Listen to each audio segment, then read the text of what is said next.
Hello everyone, this is me, and we watch this recap together. This story begins with Rita, a quiet young woman who works in a small shoe store.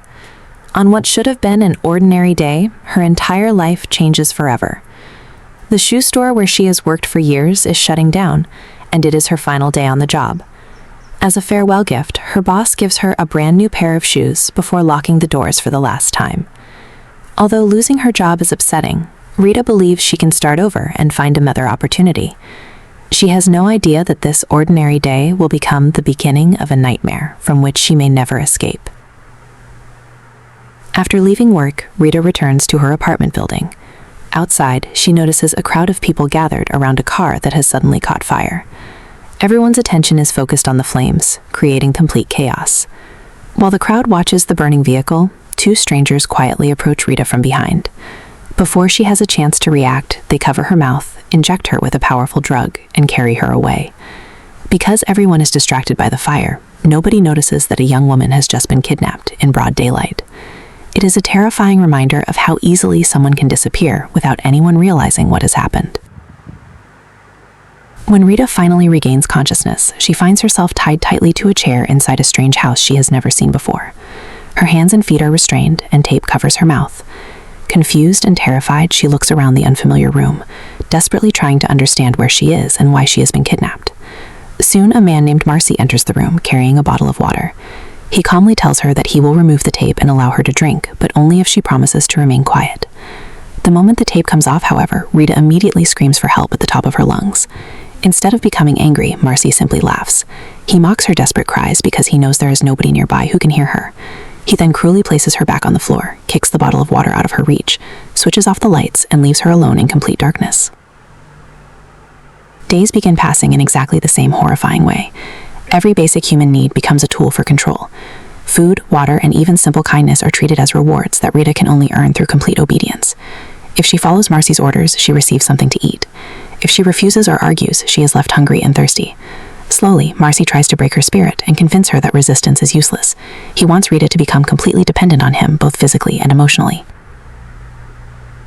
One day, unable to understand why this is happening, Rita asks Marcy who he really is. His answer shocks her.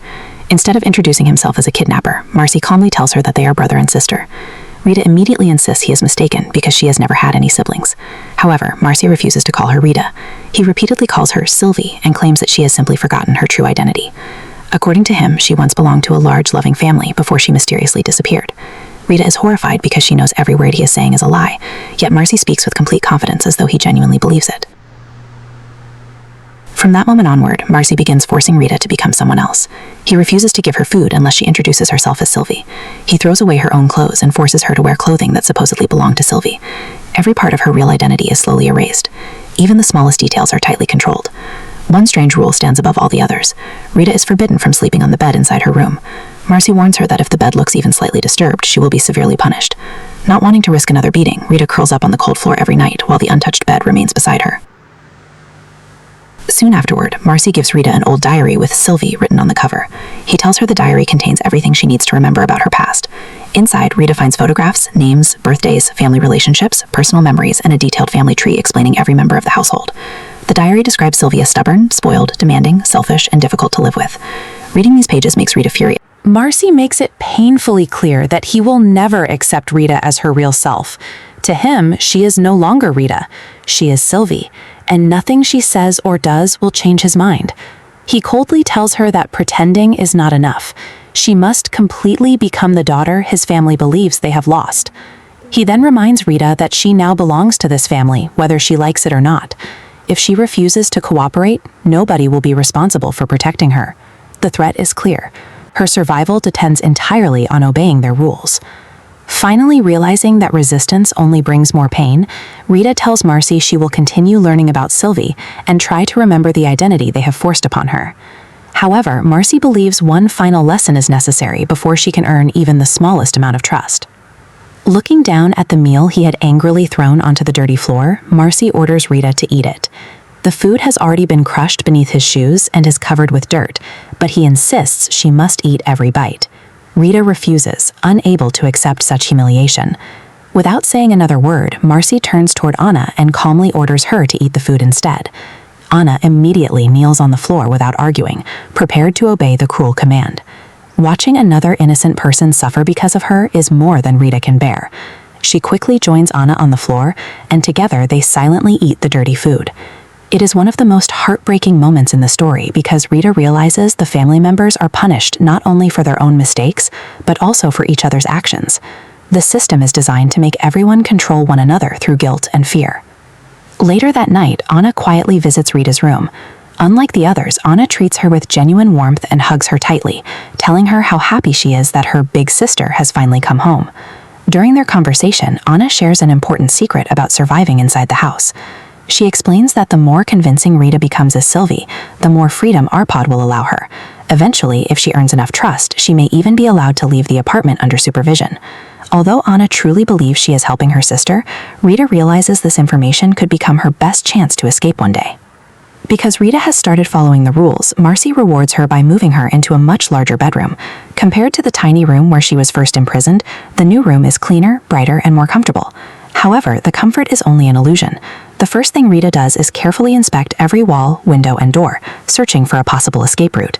She quickly discovers that every exit is securely locked, every window is protected, and there is no simple way out. Even though her living conditions improve, she remains a prisoner. As the days pass, Rita begins observing the family's daily routine. Every evening, everyone gathers around the dining table and waits quietly for Arpad to arrive before anyone dares touch their food. His arrival feels less like a family dinner and more like a ceremony. Every member watches his mood carefully because his emotions determine how the rest of the evening will unfold. If Arpad is pleased, everyone relaxes. If he becomes angry, the entire household suffers. Rita slowly realizes that every person in the house lives in constant fear of upsetting him. Julie, Miklo's wife, clearly dislikes Rita from the very beginning. Whether because of jealousy toward Sylvie or simple cruelty, Julie constantly humiliates her. She orders Rita to clean the house while standing nearby smoking cigarettes and criticizing every movement she makes. Sometimes, after Rita has spent hours cleaning the floor until it shines, Julie deliberately flicks cigarette ash onto the freshly mopped surface, forcing Rita to start all over again.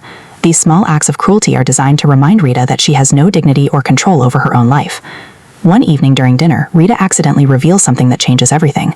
While trying to act naturally, she casually mentions Panicky, another child belonging to Miklo and Julie, whose name she memorized from Sylvie's family diary. The entire table instantly falls silent. Everyone stares at Rita in shock. At first, Rita believes she has made a mistake, but the truth is even stranger. The mistake belongs to Marcy. He unknowingly gave Rita an outdated version of the family's history book. According to the newest version of Arpad's story, Panicky was never supposed to exist because he supposedly died shortly after birth. Arpad explodes with anger. Instead of blaming Rita, he violently attacks Marcy for failing to update the family's history book. Marcy is forced to kneel before everyone and apologize repeatedly for his mistake. The scene reveals one of the darkest truths about the family. Their history is not based on facts at all. Whenever Arpad decides to change reality, everyone else is expected to accept the new version without question. Memories are rewritten, family members disappear from history, and everyone must behave as though the new story has always been true. It becomes clear that the family is living inside a carefully constructed fantasy controlled entirely by one man's imagination. Watching Marcy being beaten, Rita unexpectedly feels sympathy for him. Although he kidnapped her, she now realizes he is also trapped inside Arpad's world. Wanting the violence to stop, Rita forgives Marcy and tells Arpad that the apology should be enough. Unfortunately, Arpad refuses to accept forgiveness that he considers insincere. He demands that Rita repeat her apology again and again until every word satisfies him emotionally. Only after she delivers the exact response he wants does he finally calm down. Later, Marcy quietly reminds Rita of the most important rule in the house. No matter what happens, Arpad is always right. Questioning him is impossible because his version of reality is the only one everyone is allowed to believe. Life soon becomes an endless cycle of forced labor. Rita spends her days cleaning rooms, washing floors, preparing food, and completing household chores while constantly being watched by Julie. Every task is treated like a test of obedience. There is never any appreciation, only criticism. The family wants Rita to stop thinking like herself and begin behaving exactly like the daughter they expect her to be. While cleaning near one of the gas pipes, Rita notices a strange dark stain on the wall. At first, it appears completely ordinary, but something about it feels wrong. She quietly examines it, wondering how it got there. Although she cannot understand its meaning yet, the stain remains in the back of her mind. It seems like an unimportant detail, but it will later become one of the most horrifying clues in the entire story. Because Sylvie was known as the family's poet, Rita is also expected to continue writing poetry. She is taken into Sylvie's writing room and ordered to produce poems as Sylvie once did. Sitting alone with pen and paper, Rita commits a tiny act of rebellion. Before writing anything else, she quietly writes her real name, Rita. For one brief moment, it is the only proof that she still remembers who she truly is. Almost immediately, fear takes over. Knowing someone could discover it, she hurriedly scratches out her name before anyone enters the room. Even though the words disappear from the page, the moment reminds her that deep inside she is still fighting to hold on to